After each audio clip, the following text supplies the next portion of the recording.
So thyroid hormones play a crucial role in the regulation of metabolism and the control of growth and differentiation and development.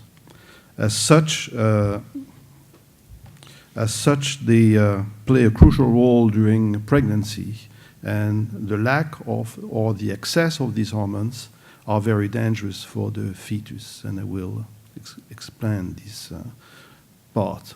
The second thing is that the majority of thyroid diseases are linked to autoimmune immunity, and these antibodies per se interfere with the process of ovarian response to treatment and also on early pregnancy. So there are two sides, modification of hormones and the possibility of antibodies. To have an idea of the dimension of this problem, autoimmune disease in women can attain up to 25% of all women during their lifetime. It's an enormous issue, even more than PCOS, which are always claimed by gynecologists to be the first endocrine disorder. No, second. So this is the factory that engineer synthesized thyroid hormones, T4 and T3. And of course, the fuel that is needed is iodine. And of course, in areas where iodine is missing, there is a very high rate of miscarriage and abnormal pregnancy as well.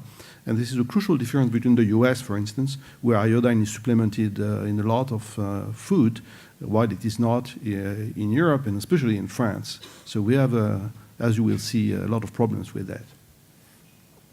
So thyroid hormones, the two hormones, they are made by the thyroid, they circulate in the blood, they bind to a transporter protein, TBG, and then they reach target cells, essentially throughout the body, as a matter of fact, where the thyroid hormone receptors, TR-alpha and TR-beta, there are two of them, bind to DNA, dimerize, as with retinoic acid receptor, and this in turn trigger transcription of specific genes controlled by thyroid hormones. So in human reproduction and also in animal reproduction, the thyroid hormones are involved in modification of the transporter of estradiol and progesterone and testosterone, and also with the free levels of these hormones in the blood. They interfere with ovulation, they are associated with infertility, and again, the autoimmunity is abnormal and more frequent in infertile women than in normal women. So this is the list of thyroid disease we deal with, we endocrinologists. So there are autoimmune disease responsible for hypothyroidism, that's Hashimoto's thyroiditis with antibodies. And also in terms of hyperthyroidism, Graves' disease, that in France and Germany we call Basdo disease, because it was described at the same time by von Basdo and Robert Graves. And also we have a lot of other mechanisms of hypothyroidism, including, of course, therapy, surgery, antithyroid drugs of radioiodine therapy, and thyroiditis, viral origin, postpartum thyroiditis, and other mechanisms. In terms of hyperthyroidism, there is, of course, in addition to Graves' disease, which is number one, there are multinodular goiter responsible for excess thyroid hormone production, including the toxic adenoma, and that's about it. And also the treatment by amiodarone, but this is rare in young women in reproductive age. So thyroid dysfunction are 4 times more frequent in women than in men. Graves' disease is really the number one most frequent autoimmune abnormality, and it's present in 2%, slightly more than 2% in subfertile women versus 1.5% in controls. Hypothyroidism is also very frequent, and it's due to thyroiditis, Hashimoto's thyroiditis, and this represents about 0.5 to 4% of subfertile women. Let's first discuss what are the consequences of thyroid disorder during pregnancy. And this is crucial because If you don't respect that, you can finish up in court. You have to pay a lot of attention to hypothyroidism in pregnancy. And actually, there were several cases in France concerning this issue of physicians that disregarded TSH values during pregnancy.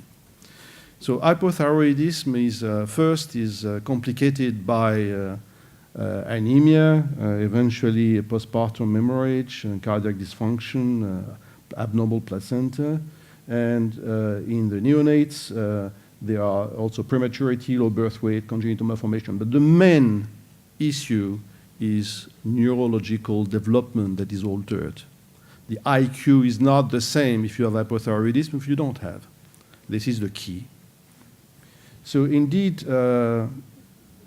Gabriela Escobar Morales in Spain has established the basis of all the studies, showing very clearly that during the brain development, thyroid hormones through the TR-beta receptor in the brain is responsible for the development of the entire central nervous system, including the cortex, also the audition area, and also the association area between the two brain, left and right, and also myelin formation and the cerebellum, hippocampus. All this is controlled by thyroid hormones. So if you have high TSH during pregnancy, you're going to interfere with this process. And of course, this is valid until the 12th week of pregnancy, because after that, the baby has his own thyroid. He doesn't care anymore about you and about the mother. And indeed, there are a lot of consensus that have been published on thyroid function during pregnancy or infertile women. There are 2 in the US and 2 in Europe. In the US, the American Thyroid Association, the US Endo Society. In Europe, the European Thyroid Association and the Endocrine Society that I work for or with. And they don't say the same thing, but they all agree that during pregnancy, at any time, TSH level should be absolutely below 3. And during the first trimester even, it's better below 2.5. So if these are not respected, you're in trouble, and especially during the first trimester, because the baby is dragging the thyroid hormones from the mother to manufacture his brain, which is useful. So hypothyroidism is very dangerous. Malformation and brain dysfunction. Hyperthyroidism also, but this is less a problem, can generate spontaneous abortion, premature labor, low birth weight. But as you will see, hyperthyroidism during pregnancy is not that frequent because the Graves' disease, autoimmune hyperthyroidism, improves in the majority of cases during pregnancy, which tolerates autoimmunity very well. So let's discuss a few issues. Thyroid hormones and ovarian function, thyroid and fertility, the role of thyroid in pregnancy loss, whom should we screen, and impact of thyroid function on ovarian stimulation. First of all, it's clear that the ovary is a target for thyroid hormone and TSH. If you look for the receptor of TSH and the TR-alpha, TR-beta, the receptor of thyroid hormones, they're present all over the ovaries, mostly in granular cells and also in the ovocytes. So what is exactly it's doing there, we are not really sure, but it seems to be important. Also,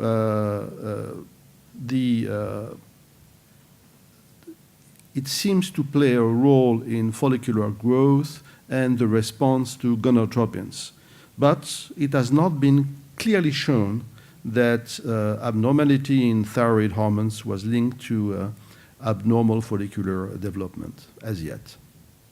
And as you remember, one thing is interesting is that TSH works through membrane receptor, GPCR, increase the production of cyclic AMP exactly as FSH and LH. It's a similar mechanism. So there is an interference there in their function. Finally, also on early blastocyst implantation, there are thyroid hormone receptors that are present and probably play a role. But in my opinion, this is probably important for pregnancy loss, but pregnancy loss is mostly associated with antibodies more than abnormal thyroid function. So link between thyroid diseases and infertility. So hypothyroidism, yes, you know, it's been described, the role of hypothyroidism in reproduction at the end of the 19th century, actually, where a young girl had abnormal pubertal development associated with hypothyroidism. Actually, it was a precocious puberty, which is quite rare. So hypothyroidism produces abnormal puberty, and in adult, hypothyroidism, of course, changes libido and provides some menstrual irregularities and increased prolactin levels. Although in my whole life I've seen a lot of women with excess prolactin, and maybe 5 or 6 only with secondary to hypothyroidism. It's not always present. And infertility. So hypothyroidism is associated with all these abnormalities, mostly, as I said at the beginning of my talk, abnormal SHBG, therefore abnormal estradiol concentration, abnormal clearance of estrogens, and this in turn induce, I'm sorry, this is in French, but I think you can read, some menstrual irregularities, oligomenorrhea, for instance, is quite frequent in women with hypothyroidism. So menstrual irregularities are frequent in hypothyroid women and corrected by LT4, this is clear. So if you miss the diagnosis of hypothyroidism, they are not going to respond well to your treatment. And in every woman that has abnormal cycle, you should check for TSH.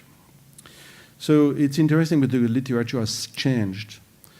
Some years ago, everybody was describing menstrual abnormalities in women with hypothyroidism, but the most recent studies show that, in fact, it's far from being frequent. Some women have these menstrual abnormalities, but it's not an obligatory trend.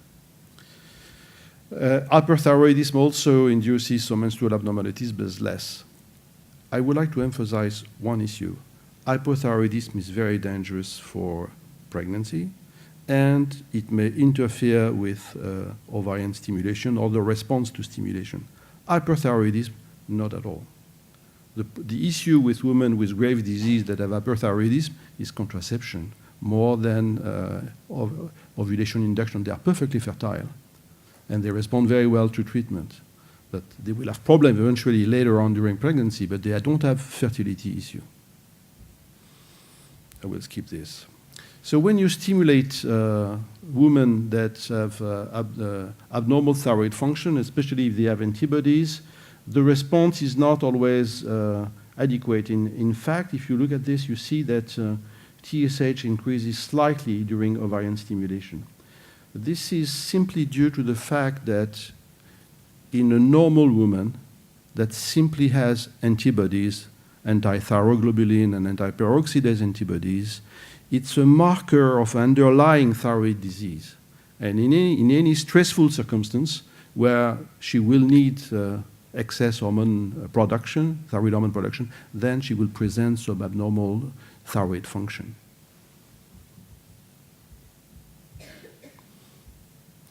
So ovarian stimulation and thyroid hormones, in IVF, there are abnormal response in terms of estradiol and TSH, as I just said, especially if they have positive antibodies, as written here. And what is the role of estrogens and HCG, we don't know really. But again, I repeat what I've said a few minutes ago, and I will repeat it probably 15 times before the end. Maximum TSH at the time of conception is 2.5. 2.5 microunit per ml. And if they are already treated by L-thyroxine because the diagnosis of hypothyroidism has already been made a month or years before, you have to increase the dose by 30%. So the woman should be informed before they undergo the fertilization process. You should normalize TSH, and once they're pregnant, immediately they should increase the dose, because during the first trimester, the prerequisite, the demand for thyroid hormones is increased 30%. So it's true that in addition to abnormal circulating thyroid hormones, antibodies are more frequent in infertile women. So I'm not going to review all the literature, but there are many, many papers, and it's clear that in infertility, the presence of antibodies is between 8 to 30%, which is quite a lot of all infertile women treated. Two, if you look at those that have not only antibodies, but the second step, which is hypothyroidism, this is less frequent, but it goes according to a variable series from 0.9 to 43%. Why this discrepancy? Because it varies from the area where iodine can be severely missing compared with the areas where iodine is present normally. So, sorry, I'm going in the wrong direction. So what we call SCH, subclinical hypothyroidism, which means TSH beyond 3 microunits, but less than 9. In those women, all series in literature have shown that it is very frequent in women that are infertile. Reason why I suggest that every woman, and this is in opposition with the American Thyroid Association, that all women that undergo ovarian stimulation should be checked for TSH, minimum, and eventually TSH plus antibodies in some circumstances. So indeed, these antibodies, I'm sorry because the slide is very clear, you don't see the second bar graph, but the stars tells you where it is significant that the presence of anti-peroxidase and eventually anti-thyroglobulin antibodies are associated with incidental pregnancy loss in in women with normal TSH. The antibodies per se are a factor of pregnancy loss. And if you look recurrent pregnancy loss, it's the same thing. In the majority of series in literature, it's been associated with a risk of pregnancy loss multiplied by 3 or 4-fold. Quite a lot. So there are a lot of meta-analyses. This is the most famous one published in the BMG. It clearly shows that the association between thyroid antibodies and miscarriage is about 3.9. That's 4 times more. If you look at antibodies and miscarriage in case control studies, same thing. It's 2, nearly 2. Association between thyroid antibodies and preterm birth, also relative risk 2, and all this is significant. And finally, the treatment in those big series seems to be beneficial to reduce the risk of miscarriage. As you can see here, we have shifted from the right to the left, and here it's 0.5, and again, it's highly significant. So in women that had recurrent pregnancy losses or women with antibodies, the question is, how do we treat them? So as I said, there is evidence that from cohort studies or meta-analysis that the treatment by thyroid hormones is preventive. And in the past, in 2004, there was this work comparing IV immunoglobulin, physicians, they can be dangerous and they try all kinds of things, versus LT4, and you don't need a microscope to see that LT4 in yellow is far better than immunoglobulin. So the real treatment is LT4. And Roberto Negro from Italy in the JCEM published several papers where he claims and demonstrates that LT4 therapy decreases the risk of pregnancy loss in women with thyroid antibodies.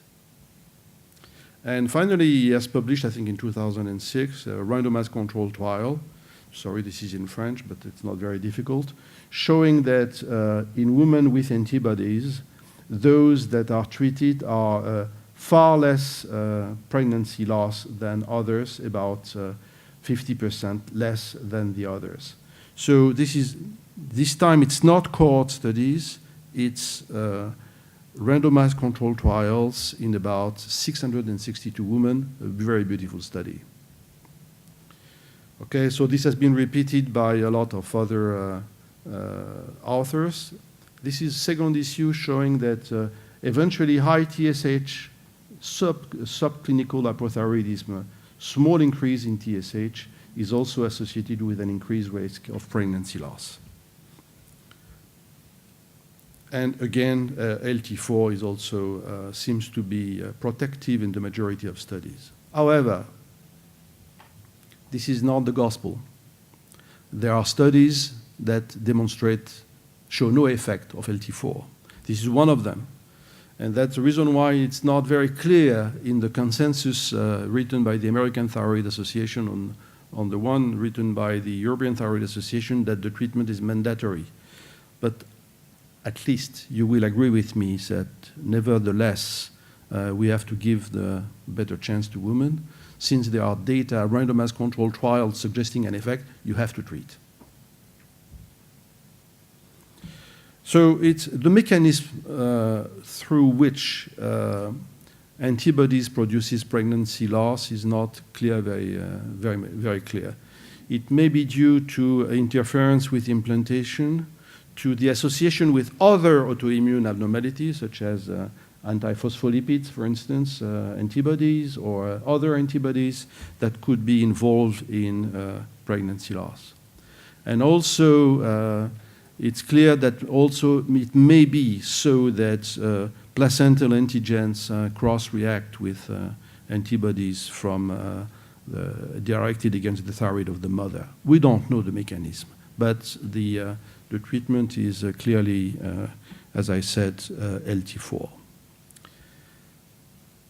Daniel Glinoer is a Belgian endocrinologist that made his reputation throughout the world on this slide, very famous slide, where he showed for the first time that during pregnancy, TSH decreases during the first trimester in contrast of phase to HCG.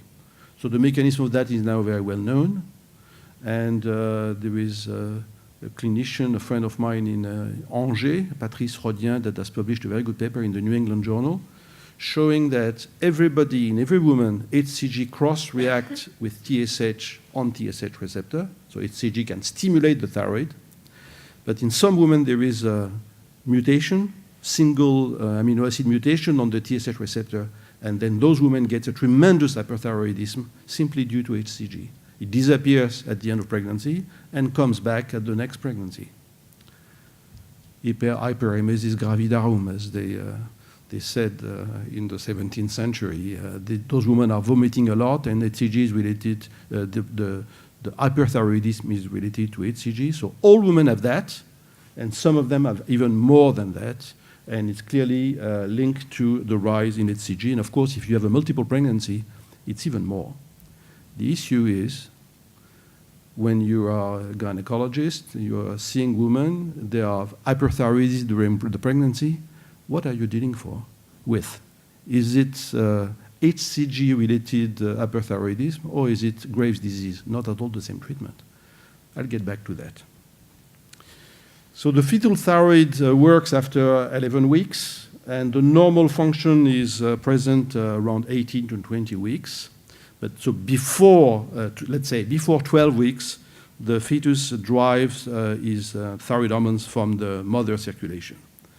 So T4 doesn't cross very well the placenta, so only a small part of it does. So the mother needs to have absolutely normal T4, and of course normal TSH. Iodine, it's also very important. Anti-thyroid drugs that we are using to treat hyperthyroidism, you treat the fetus at the same time. You treat 2 persons with a single drug. Attention. Beta blocker, they cross also, and the antibodies, they do cross as well. Anti-receptor, responsible for Graves' disease, and also anti-peroxidase or anti-thyroglobulin. Iodine deficiency. In France, it's a significant issue. The mean elimination of urinary iodine in France, it's about less than 100 microgram per day. And this is far beyond what is supposed to be normal, around 250. And in India, the neonatal hypothyroidism is about eightfold more frequent in Europe than in the US. That's maybe the reason why US citizens are more clever than we are. Just to please you, the front row. And it disappears in countries where iodine supplementation is provided. So we should supplement everybody, at least in some countries. I don't know about UK, but in France it is mandatory. And the dose is minimal requirement is 150, and 250 is even better during pregnancy. Maximum 600 micrograms per day. So when you see a woman that consults for infertility, you have to pay attention to the thyroid environment. Okay? I told you to measure TSH and eventually antibodies, but there are simple things to do, is to interview them. Do they have a history of thyroid dysfunction and thyroid surgery? They don't always tell you, and sometimes the scar is not even visible, especially now that they are operated in the armpit in some places. They could have a goiter. The family history, these are genetic diseases, so there are always family history present. The antibodies, as I said, have they been checked in the past? Of course, clinical symptoms, and type 1 diabetes in the family, attention, autoimmune disease. So if there is a type 1 diabetes in the family, there is a high risk of thyroid autoimmune disease, history of miscarriage, preterm delivery, other autoimmune diseases, lupus or polyarthritis or multiple sclerosis, all this should be checked in the family. And history of therapeutic head or neck irradiation. You know, a lot of children have been irradiated because they have a tumor in the brain during childhood. They get cured, but they get hypothyroidism later on. Essentially from central origin, from hypothalamic pituitary origin. And of course, all the other treatments. So one of the issues that regulatory agency discuss is, should we screen everybody because it's expensive? Or should we restrict the screening to those with these points? My point is, when you look at all the literature, you're going to miss a lot of patients if you target your screening. And in that study on 1,600 women, you miss a lot of hypothyroid women and eventually hypothyroid women by targeted screening. So you screen everybody. And there are a lot of studies that show that hypothyroidism, even if it is mild during early pregnancy, so those women that carry antibodies, I'm not talking about frank hypothyroidism, they have antibodies, they can start their hypothyroidism in the first weeks of pregnancy because of the increase in the demand. And what is the risk for the babies? Well, the risk is a decrease in IQ, both in terms of the mental development and psychomotor symptoms, and it is altered in those children. And also in that study, if you look at the percentage of children with IQ, I'm sorry, it's in French again, below 85, it's more present in those that were sampled for TSH and antibodies than in the others. So there are a lot of recommendations. So thyroid is a European journal. This is the European Thyroid Association. There is insufficient evidence to recommend for universal, for or against universal LT4 treatment in women with positive antibodies.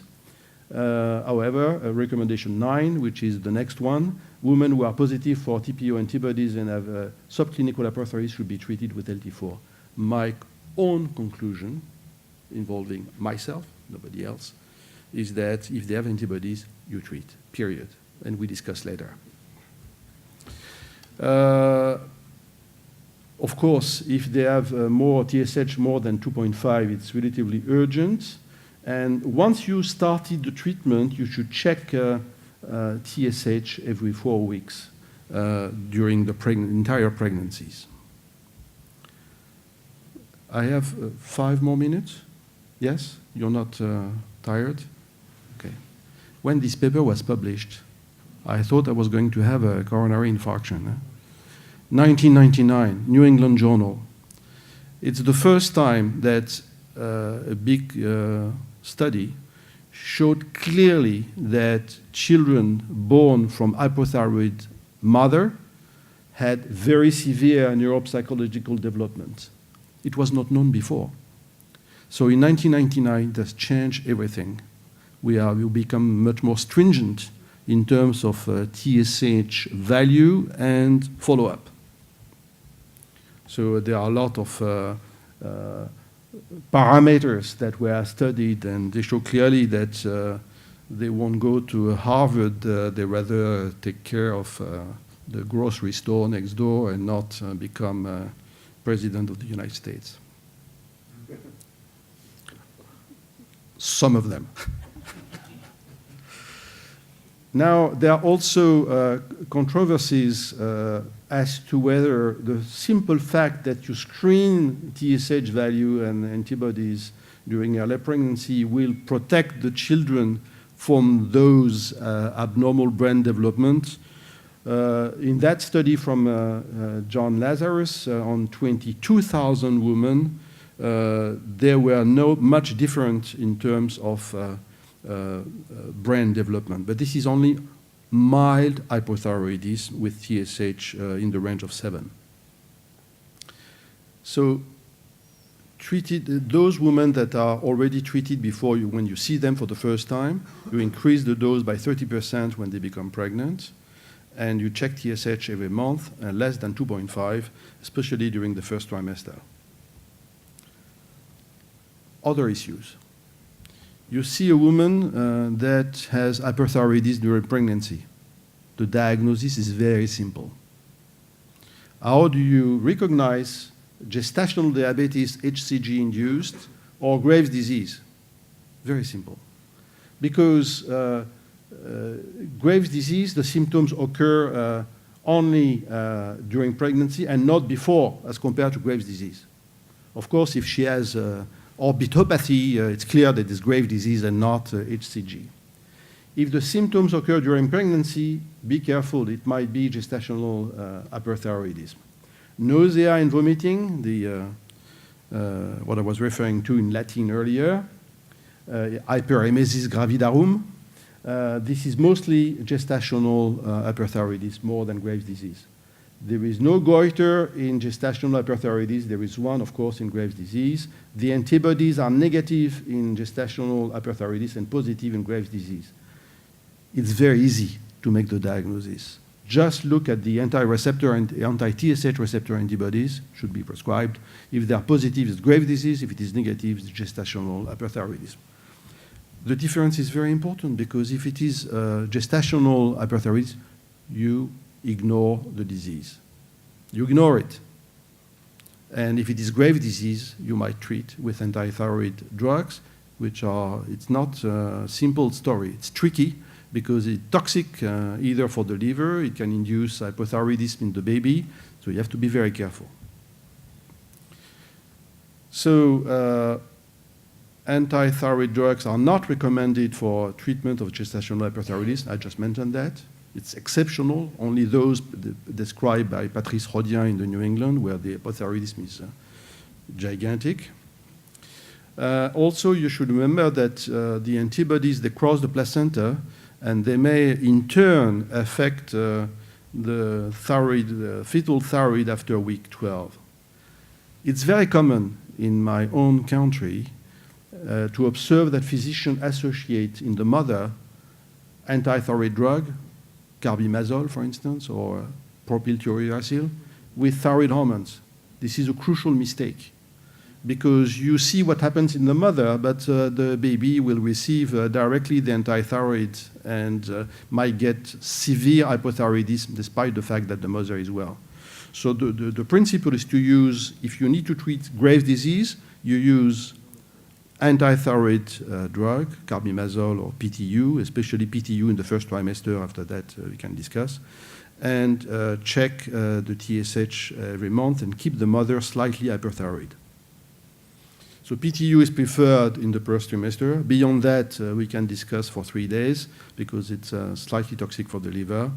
You should not combine it with LT4, and you monitor. One thing you should remember also, and I will finish nearly by that, is that if you see a woman that has been operated or had received a treatment by radioiodine, in the US they treat everybody by radioiodine, including Barbara Bush, the mother, and also the father. They both had hyperthyroidism. They are well cured, okay, and they eventually take replacement hormone therapy because they are in hypothyroidism. But the antibodies, they're still there because you have treated the target of antibodies, but you have not removed the antibodies. So following surgery, following radioiodine, antibodies are still present, and you should pay attention because they can impact on the baby thyroid. So thyroid autoantibodies are relatively common in women of reproductive age. Thyroid autoimmunity might be associated with adverse pregnancy outcomes, as I've said, mainly pregnancy loss. In women with normal thyroid function and thyroid autoantibodies, the risk of miscarriage is more than tripled, and the risk of preterm birth is doubled, and treatment by ALT4 can improve that. So in conclusion, assess TSH and screen for thyroid antibodies in infertile women because it's frequent in those categories, as early as possible, especially if they have pregnancy loss before. And outstanding issue, should we treat with LT4 without antibodies and TSH slightly more than 2.5? If you have a doubt, you treat, because there is no risk. 50 microgram of LT4, no problem. And I suggest you treat all women with antithyroid antibodies if they carry them. Remember this slide. Maybe I'm going to leave it the entire day so that you remember that TSH should be below 3 and eventually below 2.5 during the first trimester. Very important. Now everybody knows that, and there are trials over the world because the baby didn't perform well enough in Harvard, and parents complained, so they look into the file and they find that TSH was 2.6. No, just be careful. Thank you very much.